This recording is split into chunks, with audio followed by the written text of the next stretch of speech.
ਅੱਜ ਇੱਥੇ ਆ ਕੇ ਮਹਿਸੂਸ ਹੋਇਆ ਵੀ there are people who are working on solutions also. तो ਜਿਹੜੇ ਬੱਚਿਆਂ ਨੇ ਜੋ ਇੱਥੇ ਅੱਜ ਸਟਾਲਸ ਲਗਾਏ ਹੈ, ਡੈਮੋ ਪੀਸਿਸ ਬਣਾਏ ਹੈ, ਉਹ ਹਰ ਇੱਕ ਪ੍ਰੋਬਲਮ ਉਹਨਾਂ ਨੂੰ ਪਤਾ ਹੈ। ਮਤਲਬ they have understood the problem, but the best part is ਕਿ ਉਹਨਾਂ ਨੇ ਸੋਲਿਊਸ਼ਨਸ ਨਾਲ ਡੈਮੋਨਸਟ੍ਰੇਟ ਕੀਤੇ।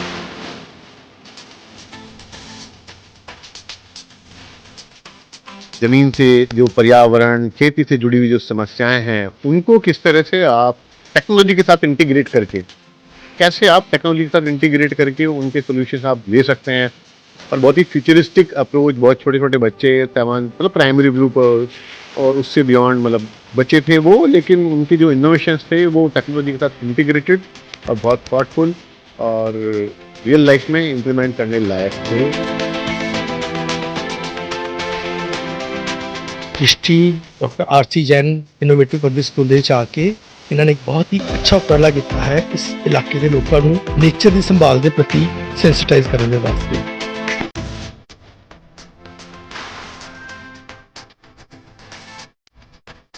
जो दृष्टि आरसी जैन इनोवेशन स्कूल ने ये इनिशिएटिव ਦਿੱਤਾ, ਇਹ ਬਹੁਤ ਹੀ ਇੱਕ ਲੌਂਗ ਟਰਮ ਵਿਜ਼ਨ ਹੈ। It is not only exhibition. Basically ਤੁਸੀਂ ਬੱਚਿਆਂ 'ਚੋਂ ਇਨਕਲਕੂਲੇਟ ਕਰ ਰਹੇ ਹੋ ਇੱਕ ਐਸੀ ਸਪਿਰਿਟ ਕਿ ਅਸੀਂ ਇਸ ਪ੍ਰੋਬਲਮ ਨੂੰ ਸੋਲਵ ਕਰਨਾ।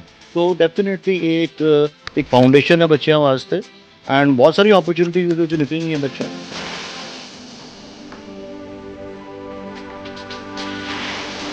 एक्चुअली जब हम इस एकेडमिक ईयर की प्लानिंग कर रहे थे तो हमने ये सोचा कि हम लोग अपने बच्चों को छोटे छोटे कदम लेने सिखाएं।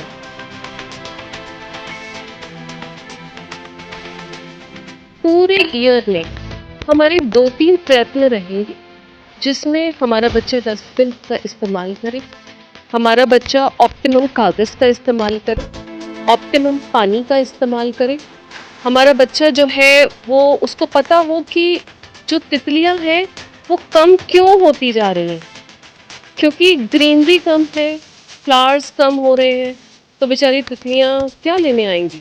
अगर हम अब कामयाब हो गए इन बच्चों, जो हमारे पास 800 बच्चे पढ़ रहे हैं, उन बच्चों के अंदर अगर ये इंग्रेन हो गया तो इसका मतलब कि हम सक्सेसफुल। 800 बच्चों के परिवार है, उनके अपने कजन्स हैं, उनके अपने भाई बहन हैं, उनके रिश्तेदार हैं, तो ये तो एक कारवां चलता जाएगा ना।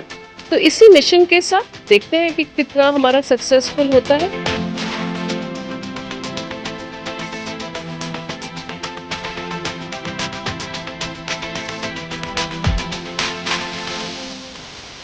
ਸਤਿ ਸ਼੍ਰੀ ਅਕਾਲ ਜੀ, ਅਸਲ ਨਿਊਜ਼ ਦੇਖ ਰਹੇ ਹੋ ਤਾਂ ਮੈਂ ਹਾਂ ਆਰਤੀ। ਅਕਸਰ ਅਸੀਂ ਵਾਤਾਵਰਣ ਦੀ ਗੱਲਬਾਤ ਕਰਦੇ ਹਾਂ, ਹਮੇਸ਼ਾ ਹੀ ਵਾਤਾਵਰਣ ਦੇ ਵਿੱਚ ਕੀ ਕੁਝ ਪ੍ਰੋਬਲਮ ਹੋ ਰਹੀ ਹੈ, ਸਾਡਾ ਇਨਵਾਇਰਨਮੈਂਟਲ ਜਿਹੜਾ ਹੈਗਾ ਉਹ ਕਿਉਂ ਡਿਸਟਰਬ ਹੋ ਰਿਹਾ, ਇਸ ਦੇ ਉੱਪਰ ਗੱਲ ਕਰਦੇ ਹਾਂ। ਪਰ ਸੋਲੂਸ਼ਨ ਕੀ ਹੋਣਾ ਚਾਹੀਦਾ, ਇਸ ਦੇ ਉੱਤੇ ਸ਼ਾਇਦ ਹੀ ਕੋਈ ਗੱਲ ਕਰਦਾ ਹੋਵੇਗਾ। ਪਰ ਅੱਜ ਅਸੀਂ ਦ੍ਰਿਸ਼ਟੀ ਡਾਕਟਰ ਆਰਸੀ ਜੈਨ ਇਨੋਵੇਟਿਵ ਪਬਲਿਕ ਸਕੂਲ ਦੇ ਵਿੱਚ ਪਹੁੰਚੇ ਹਾਂ, ਜਿੱਥੇ ਬੱਚਿਆਂ ਦੇ ਵੱਲੋਂ ਇੱਕ ਅਜਿਹੀ ਪ੍ਰਦਰਸ਼ਨੀ ਲਗਾਈ ਗਈ, ਜਿੱਥੇ ਪ੍ਰੋਜੈਕਟ ਨਹੀਂ ਸਜਾਏ ਗਏ, ਉੱਥੇ ਇੱਕ ਨਵੀਂ ਸੋਚ ਸਜਾਈ ਗਈ, ਵਿਚਾਰਾਂ ਨੂੰ ਸਜਾਇਆ ਗਿਆ ਹੈ ਤੇ ਸੋਲੂਸ਼ਨ ਦਿੱਤੇ ਗਏ ਹੈ ਕਿ ਆਖਿਰ ਜੇਕਰ ਸਾਡੇ ਵਾਤਾਵਰਣ ਨੂੰ ਸਹੀ ਰੱਖਣ ਦੇ ਲਈ, ਉਸਦੀ ਬੈਲੈਂਸ ਨੂੰ ਮੇਨਟੇਨ ਕਰਨ ਲਈ ਜੇ ਕੁਝ ਹੋ ਸਕਦਾ ਹੈ ਬੈਟਰ, ਤਾਂ ਉਹ ਆਈਡੀਆ ਜਿਹੜਾ ਇੱਥੇ ਸ਼ੇਅਰ ਕੀਤਾ ਗਿਆ। ਤੇ ਆਓ ਮਾਰਦੇ ਨਜ਼ਰ ਸਭ ਤੋਂ ਪਹਿਲਾਂ ਕਿ ਕਿਹੜੇ ਆਈਡੀਆ ਸ਼ੇਅਰ ਕੀਤੇ ਨੇ, ਤੇ ਉਸ ਤੋਂ ਬਾਅਦ ਕਰਾਂਗੇ ਗੱਲਬਾਤ। ਸਰ, ਸਭ ਤੋਂ ਪਹਿਲਾਂ ਤਾਂ ਤੁਹਾਡਾ ਐਸਐਮਜੈਡ ਨਿਊਜ਼ ਚੈਨਲ ਦੇ ਵਿੱਚ ਬਹੁਤ-ਬਹੁਤ ਸਵਾਗਤ ਹੈ। ਤੇ ਅੱਜ ਦਾ ਜਿਹੜਾ ਇਨੋਵੇਸ਼ਨ ਕੀਤਾ ਗਿਆ, ਐਗਜ਼ੀਬਿਸ਼ਨ ਲੱਗੀ ਸੀ, ਕਿਸ ਤਰ੍ਹਾਂ ਦੇਖਦੇ? ਮੈਨੂੰ ਅੱਜ ਬਹੁਤ ਅੱਛਾ ਲੱਗਿਆ। ਦ੍ਰਿਸ਼ਟੀ ਡਾਕਟਰ ਆਰਸੀ ਜੈਨ ਇਨੋਵੇਟਿਵ ਪਬਲਿਕ ਸਕੂਲ ਦੇ ਵਿੱਚ ਆ ਕੇ ਇਹਨਾਂ ਨੇ ਇੱਕ ਬਹੁਤ ਹੀ ਅੱਛਾ ਉਪਰਾਲਾ ਕੀਤਾ ਹੈ ਇਸ ਇਲਾਕੇ ਦੇ ਲੋਕਾਂ ਨੂੰ ਇੱਕ ਨੇਚਰ ਦੀ ਸੰਭਾਲ ਦੇ ਪ੍ਰਤੀ ਸੈਂਸਿਟਾਈਜ਼ ਕਰਨ ਦੇ ਵਾਸਤੇ। ਉਹਨਾਂ ਨੇ ਜੋ ਨੇਚਰ ਨੂੰ ਇਗਨੋਰ ਕੀਤਾ ਜਾ ਰਿਹਾ ਹੈ, ਚਾਹੇ ਉਹ ਪਾਣੀ ਦਾ ਹੈ, ਚਾਹੇ ਹਵਾ ਦਾ ਹੈ, ਚਾਹੇ ਜ਼ਮੀਨ ਦਾ ਹੈ, ਹਰ ਤਰ੍ਹਾਂ ਹਰ ਪਾਸੇ ਪੋਲੂਸ਼ਨ ਫੈਲਦੀ ਜਾ ਰਹੀ ਹੈ, ਐਂਡ ਜੋ ਨੈਚੁਰਲ ਰਿਸੋਰਸਿਸ ਆ ਉਹ ਵੀ ਬਹੁਤ ਜ਼ਿਆਦਾ ਡੈਮੇਜ ਹੋ ਰਹੇ ਆ। ਉਹਨਾਂ ਤੋਂ ਕਿਸ ਤਰੀਕੇ ਨਾਲ ਉਸਨੂੰ ਇੰਪਰੂਵ ਕੀਤਾ ਜਾ ਸਕਦਾ ਹੈ? ਪਹਿਲਾਂ ਤਾਂ ਇਹ ਪੋਲੂਸ਼ਨ ਦੇ ਕਾਜ਼ਿਸ ਨੂੰ ਰਿਡਿਊਸ ਕਿਵੇਂ ਕਰਨਾ ਹੈ, ਫਿਰ ਉਸ ਨੂੰ ਰਿਵਾਈਵ ਕਿਵੇਂ ਕਰਨਾ ਹੈ, ਇਸ ਸੰਬੰਧੀ ਜੋ ਇਸ ਇਲਾਕੇ ਦੇ ਲੋਕਾਂ ਨੂੰ ਸੈਂਸਿਟਾਈਜ਼ ਕਰਨ ਲਈ ਤੇ ਜਿਹੜੇ ਬੱਚੇ ਹਨ ਸਕੂਲ ਦੇ, ਉਹਨਾਂ ਨੂੰ ਵੀ ਇਸ ਮਾਮਲੇ ਦੇ ਵਿੱਚ ਇਨੋਵੇਟਿਵ ਆਈਡੀਆਜ਼ ਪੈਦਾ ਕਰਨ ਦੇ ਲਈ ਇੱਕ ਬਹੁਤ ਵੱਡਾ ਕਦਮ ਚੁੱਕਦੇ ਹੋਏ, ਜੋ ਮੈਂ ਸੋਚਦਾ ਹਾਂ ਕਿ ਰਿਮੋਟ ਏਰੀਆ ਦੇ, ਜੋ ਰਿਮੋਟ ਰੂਰਲ ਏਰੀਆ ਦੇ ਵਿੱਚ ਹੈ, ਉੱਥੇ ਕਈ ਵਾਰ ਅਜਿਹੀਆਂ ਚੀਜ਼ਾਂ ਦੇਖਣ ਨੂੰ ਨਹੀਂ ਮਿਲਦੀਆਂ, ਪਰ ਇੱਥੇ ਸਕੂਲ ਨੇ ਇੱਕ ਬਹੁਤ ਵੱਡਾ ਉਪਰਾਲਾ ਕਰਕੇ ਇੱਕ ਜੋ ਹੈ ਐਨਵਾਇਰਨਮੈਂਟ ਦੀ ਸੇਫਟੀ ਦੇ ਵਾਸਤੇ, ਇੱਕ ਬੈਲੈਂਸ ਮੇਨਟੇਨ ਕਰਨ ਦੇ ਵਾਸਤੇ ਇੱਕ ਬਹੁਤ ਹੀ ਅੱਛਾ ਕਦਮ ਚੁੱਕਿਆ, ਜਿਸ ਲਈ ਸਕੂਲ ਦੇ ਅਥਾਰਟੀਜ਼ ਬਹੁਤ-ਬਹੁਤ ਵਧਾਈ ਦੀਆਂ ਪਾਤਰ ਹੈ। ਅੱਜ ਦਾ ਜਿਹੜਾ ਇਨੀਸ਼ੀਏਟਿਵ ਰੱਖਿਆ ਗਿਆ, ਕੀ ਲੱਗਦਾ ਹੈ ਕਿ ਇਸ ਤਰ੍ਹਾਂ ਦੇ ਸਕੂਲਾਂ ਦੇ ਵਿਚਕਾਰ ਜੋ ਇਸ ਤਰ੍ਹਾਂ ਦੀਆਂ ਪ੍ਰਦਰਸ਼ਨੀਆਂ ਲੱਗਦੀਆਂ ਨੇ, ਕਿੰਨਾ ਕੁ ਅਸਰ ਪਾਉਣਗੀਆਂ ਵਾਤਾਵਰਣ ਨੂੰ? ਸੀ ਡੈਫੀਨਿਟਲੀ ਐਕਚੁਅਲੀ ਤਰੀਕਾ ਹੀ ਇਹ ਹੈਗਾ, ਬੱਚਿਆਂ ਹੀ ਤਰੀਕਾ ਇਹ ਹੈ, ਬਿਕੋਜ਼ ਜੋ ਡੈਮੇਜ ਪਿਛਲੀ ਜਨਰੇਸ਼ਨ ਨੇ ਕਰ ਦਿੱਤਾ ਹੈ ਉਹਨੂੰ ਜੇ ਹੁਣ ਅਸੀਂ ਸੁਧਾਰਨਾ ਹੈ ਨਾ ਤਾਂ ਸਾਨੂੰ ਬਹੁਤ ਗ੍ਰਾਸ ਰੂਟ ਲੈਵਲ ਤੇ ਜਾ ਕੇ ਕੰਮ ਕਰਨ ਦੀ ਲੋੜ ਹੈ। ਗਵਰਨਮੈਂਟ ਦੀ ਪਾਲਿਸੀਜ਼ ਹੀ ਕਾਫੀ ਨਹੀਂ ਹੈ ਜਦੋਂ ਤੱਕ ਆਮ ਸਿਟੀਜ਼ਨਸ ਜਿਹੜੇ ਹੈ ਜਿਨ੍ਹਾਂ ਨੇ ਇਹਨਾਂ ਨੇ ਬੱਚਿਆਂ ਨੇ ਕੱਲ੍ਹ ਨੂੰ ਵੱਡੇ ਹੋ ਕੇ ਆਫਿਸਰਸ ਬਣਨਾ ਹੈ, ਇੰਡਸਟਰੀਅਲਿਸਟ ਬਣਨਾ ਹੈ, ਜੌਬਸ ਕਰਨੀ ਹੈ, ਹਰ ਖੇਤਰ ਦੇ ਵਿੱਚ ਇਹਨਾਂ ਨੇ ਜਾਣਾ ਹੈ। ਸੋ ਜੇ ਇਹਨਾਂ ਨੂੰ ਇਸ ਸਟੇਜ ਦੇ ਉੱਪਰ ਅਸੀਂ ਇਹ ਸੈਂਸਿਟਾਈਜ਼ ਸਕੂਲਸ ਕਰ ਪਾਉਣ, ਔਰ ਸਭ ਤੋਂ ਵੱਡੀ ਇੰਪੋਰਟੈਂਟ ਚੀਜ਼ ਹੈ ਕਿ ਹਾਲੇ ਤੱਕ ਨਾ ਅਸੀਂ এনवायरमेंट ਦੀ ਪ੍ਰੋਬਲਮ ਨੂੰ ਡਿਸਕਸ ਕਰ ਰਹੇ ਸੀਗੇ, ਹਰ ਜਗ੍ਹਾ ਪ੍ਰੋਬਲਮ ਡਿਸਕਸ ਹੁੰਦੀ ਹੈ। ਅੱਜ ਇੱਥੇ ਆ ਕੇ ਮਹਿਸੂਸ ਹੋਇਆ ਵੀ there are people who are working on solutions also. So ਜਿਹੜੇ ਬੱਚਿਆਂ ਨੇ ਜੋ ਇੱਥੇ ਅੱਜ ਸਟਾਲਸ ਲਗਾਏ ਹੈ, ਡੈਮੋ ਪੀਸਿਸ ਬਣਾਏ ਹੈ, ਉਹ ਹਰ ਇੱਕ ਪ੍ਰੋਬਲਮ ਉਹਨਾਂ ਨੂੰ ਪਤਾ ਹੈ, ਮਤਲਬ they have understood the problem, but the best part is ਕਿ ਉਹਨਾਂ ਨੇ ਸੋਲਿਊਸ਼ਨਸ ਨਾਲ ਡੈਮੋਨਸਟ੍ਰੇਟ ਕੀਤੇ ਹੈ। ਸੋ ਅੱਜ ਕਿਉਂਕਿ ਇਹ ਛੋਟੇ ਹੈ, ਪ੍ਰੋਟੋਟਾਈਪਸ ਬਣਾਏ ਹੈ, ਕੱਲ੍ਹ ਨੂੰ ਜਦੋਂ ਵੱਡੇ ਹੋਣਗੇ, ਰਿਸੋਰਸਿਸ ਹੋਣਗੇ, ਫੰਡਿੰਗਸ ਅਵੇਲੇਬਲ ਹੋਣਗੀਆਂ ਤੇ ਇਹ real model, real life solutions ਬਣਾ ਪਾਉਣਗੇ।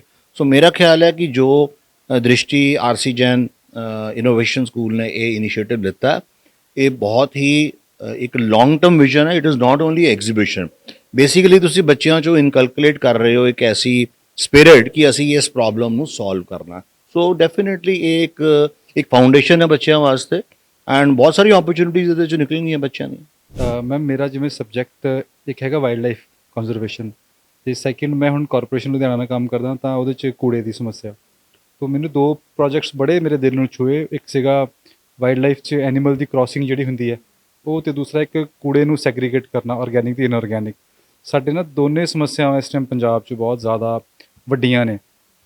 ਐਨੀਮਲ ਦੀ ਗੱਲ ਕਰ ਲਈਏ ਤਾਂ ਰੀਸੈਂਟ ਐਗਜ਼ਾਮਪਲ ਰਾਜਵੀਰ ਜਵੰਦਾ ਜਿਹੜੀ ਡੈਥ ਹੋਈ ਹੈ, ਉਹ ਇੱਕ ਐਨੀਮਲ 'ਤੇ ਕਹਿ ਲਓ ਇੰਟਰੈਕਸ਼ਨ ਸੀਗਾ, ਇੱਕ ਜਿਹੜਾ ਰੋਡ ਦੇ ਉੱਪਰ ਆ ਗਏ ਅਤੇ ਉਹਦੇ 'ਚ ਮੌਕਾ ਨਹੀਂ ਮਿਲਿਆ ਰਾਈਡਰ ਨੂੰ ਸੰਭਲਣ ਦਾ।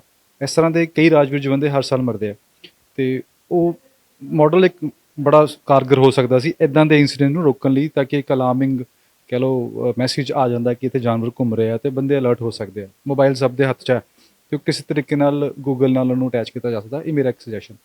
ਫਿਰ ਮੈਮ ਜਿਹੜਾ ਦੂਸਰਾ ਸੀਗਾ ਕੂੜੇ ਨੂੰ ਅਲੱਗ ਕਰਨ ਦਾ, ਪੰਜਾਬ ਛੱਡੋ, ਹਿੰਦੁਸਤਾਨ ਛੱਡੋ, ਦੁਨੀਆ ਦੇ ਕਈ ਸਾਰੇ ਕੰਟਰੀਜ਼ ਨੇ ਜਿੱਥੇ ਸੀਵਰੇਜ ਦਾ ਜਿਹੜਾ ਵੇਸਟ ਹੈ ਅਤੇ ਰੇਨ ਵਾਟਰ, ਜਦੋਂ ਰੇਨ ਹੁੰਦੇ ਆ, ਮੌਨਸੂਨ ਆਉਂਦੀ ਆ, ਅਤੇ ਉਹ ਦੋਨਾਂ ਨੂੰ ਅਲੱਗ-ਅਲੱਗ ਚੈਨਲ ਦੇ ਥਰੂ ਨਹੀਂ ਯੂਜ਼ ਕਹਿੰਦੇ ਡਿਸਪੋਜ਼ ਨਹੀਂ ਕਰਦੇ, ਉਹ ਇੱਕੋ ਹੀ ਲਾਈਨ ਦੇ ਥਰੂ ਜਾਂਦਾ।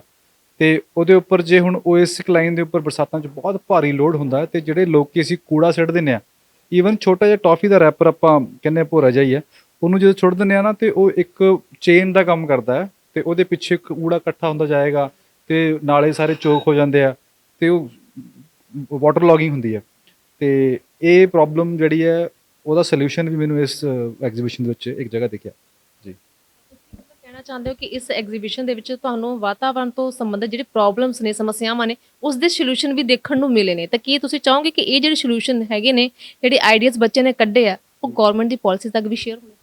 ਬਿਲਕੁਲ, ਅਸੀਂ ਹੁਣੇ ਇੱਕ ਮੈਂ ਬੱਚਿਆਂ ਨੂੰ ਵੀ ਕਿਹਾ ਅਤੇ ਇਨਫੈਕਟ ਇਹਨਾਂ ਦੇ ਐਡਮਿਨਿਸਟ੍ਰੇਸ਼ਨ ਨੂੰ ਵੀ ਕਿਹਾ ਹੈ ਕਿ ਜਿਸ ਤਰ੍ਹਾਂ ਮੈਂ ਪਹਿਲੇ ਪ੍ਰੋਜੈਕਟ ਦੀ ਗੱਲ ਕੀਤੀ ਕਿ ਇਹ ਦੋਨੇ ਪ੍ਰੋਜੈਕਟ ਮੇਰੇ ਦਿਲ ਨੂੰ ਵੀ ਤਾਂ ਚੰਗੇ ਲੱਗੇ ਕਿਉਂਕਿ ਰਿਕੁਆਇਰਮੈਂਟ ਹੈ ਇਹਨਾਂ ਦੀ, ਅਤੇ ਸਰਕਾਰ ਕੋਲ ਇਹਦਾ ਪੈਸਾ ਵੀ ਹੈ, ਅਤੇ ਉਹਨਾਂ ਦੇ ਵਿੱਚ ਜਿੱਦਾਂ ਹੁਣ ਇੱਕ ਮਿਸ਼ਨ ਲਾਈਫ ਸੈਂਟਰਲ ਗਵਰਨਮੈਂਟ ਦਾ ਇੱਕ ਚੱਲਦਾ ਪ੍ਰੋਜੈਕਟ, ਉਹਦੇ ਵਿੱਚ ਪੰਜਾਬ ਨੂੰ ਕਾਫੀ ਪੈਸਾ ਮਿਲਿਆ, ਅਤੇ ਉਹ ਪੈਸੇ ਨੂੰ ਇਸ ਸੈਕਟਰ ਦੇ ਵਿੱਚ ਇਨੋਵੇਸ਼ਨ ਦੇ ਤੌਰ 'ਤੇ ਵੀ ਯੂਜ਼ ਕੀਤਾ ਜਾ ਸਕਦਾ। ਅਤੇ ਇਹਨਾਂ ਬੱਚਿਆਂ ਦੇ ਇਸੇ ਪ੍ਰੋਜੈਕਟ ਨੂੰ ਸ਼ਾਇਦ ਹੋਰ ਰਿਫਾਈਨ ਕਰਕੇ ਨਾ, ਹੋਰ ਥੋੜ੍ਹਾ ਟਵੀਕਿੰਗ ਕਰਕੇ ਉਹ ਵਰਕਿੰਗ ਮਾਡਲ ਤਿਆਰ ਕਰਨ। ਅਤੇ ਜੇ ਮੈਂ ਪਰਸਨਲੀ ਤੌਰ 'ਤੇ ਇਹ ਜ਼ਿੰਮੇਵਾਰੀ ਨਾਲ ਕਹਿ ਲੈਣਾ ਕਿ ਜੇ ਇਹਨਾਂ 'ਚੋਂ ਕੋਈ ਬੱਚਾ ਜਿੱਦਾਂ ਵਾਈਲਡ ਲਾਈਫ ਦਾ ਕੋਈ ਪ੍ਰੋਜੈਕਟ ਹੈ, ਅਗਰ ਉਹ ਬਣਾ ਲੈਂਦਾ ਵਰਕਿੰਗ ਮਾਡਲ, ਅਤੇ ਮੈਂ ਗਰੰਟੀ ਲੈਂਦਾ ਅਤੇ ਮੈਂ ਜ਼ਿੰਮੇਵਾਰੀ ਚੱਕਦਾ ਕਿ ਉਹ ਪ੍ਰੋਜੈਕਟ ਨੂੰ ਭਾਰਤ ਦੇ ਕਿਸੇ ਵੀ ਜੰਗਲ ਦੇ ਵਿੱਚ ਇੰਪਲੀਮੈਂਟ ਕੀਤਾ ਜਾ ਸਕਦਾ ਹੈ, ਅਤੇ ਮੈਂ ਉਹਦੇ 'ਚ ਪੂਰੀ ਹੈਲਪ ਕਰਾਂਗਾ।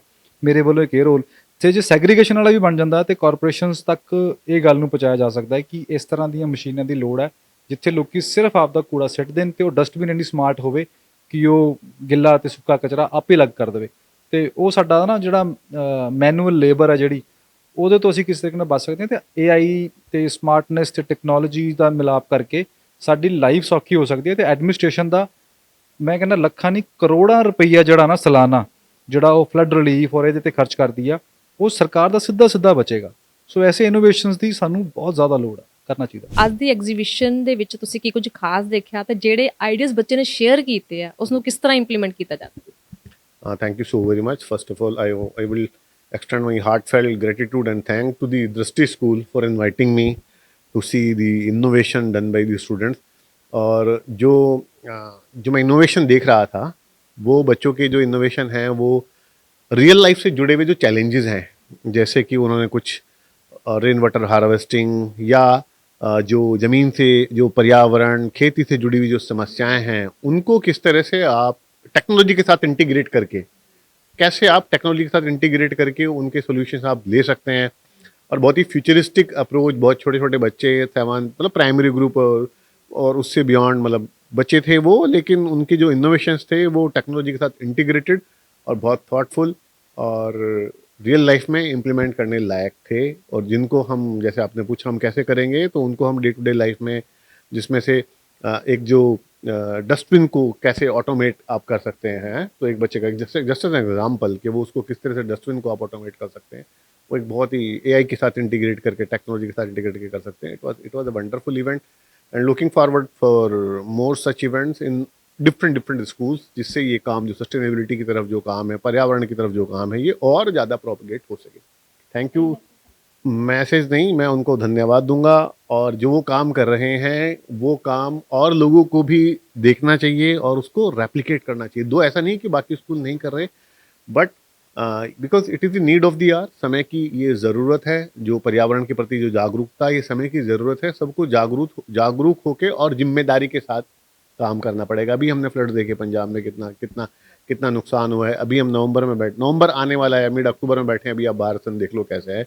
इस बिकॉज नहीं, प्रकृति तो अपना जो उसका नेचुरल तरीका है रहने का, वो तो उस तरह से जिएगी। जो हम उसमें ऐड ऑन करते हैं, अच्छा या बुरा, उस पर रिफ्लेक्ट कर देती है। अगर हमने बच्चों को रिस्पॉन्सिबल होना पड़ेगा, रिस्पॉन्सिबिलिटी लेनी पड़ेगी अपनी और पर्यावरण की। जिस पृथ्वी पे हम रह रहे हैं, we have to become a responsible citizen towards the nature. जो प्रकृति के प्रति जो आपको जागरूकता है वो लेनी पड़ेगी, है ना। जब आप ले लोगे उसको, फिर जागरूक सजग नागरिक के जैसे अगर आप जियोगे, तो आप वो काम नहीं करोगे जो मदर नेचर को डिस्टर्ब करता हो। तो thank you so very much. Thank ਅੱਜ ਦੀ ਜਿਹੜੀ ਪ੍ਰਦਰਸ਼ਨੀ ਦੇਖੀ ਹੈ, ਜਿਸ ਦੇ ਵਿੱਚ ਬੱਚਿਆਂ ਦੇ ਬਹੁਤ ਸਾਰੇ ਆਈਡੀਆਜ਼ ਯੂਨੀਕ ਸੀਗੇ, ਖਾਸ ਕਰਕੇ ਆਪਣੇ ਵਾਤਾਵਰਣ ਨੂੰ ਲੈ ਕੇ, ਜਿਸ ਦੀਆਂ ਅਸੀਂ ਗੱਲਾਂ ਕਰਦੇ ਹਾਂ, ਪ੍ਰੋਬਲਮਸ ਦੀ ਗੱਲਾਂ ਕਰਦੇ ਹਾਂ, ਪਰ ਸੋਲੂਸ਼ਨ ਤੇ ਸ਼ਾਇਦ ਹੀ ਕੋਈ ਗੱਲ ਕਰਦਾ ਆ। ਬਟ ਅੱਜ ਬੱਚਿਆਂ ਨੇ ਤੇ ਸੋਲੂਸ਼ਨ ਵੀ ਦਿਖਾਏ ਹੋਏ ਨੇ ਐਜ਼ ਅ ਮਾਡਲ ਦੇ ਵਿੱਚ। ਤਾਂ ਕਿਸ ਤਰ੍ਹਾਂ ਦੇਖਦੇ ਹੋ ਤੁਸੀਂ? ਸਭ ਤੋਂ ਪਹਿਲਾਂ ਤਾਂ ਬੱਚਿਆਂ ਨੂੰ ਕੀ ਮੈਸੇਜ ਦੇਣਾ ਚਾਹੋਗੇ?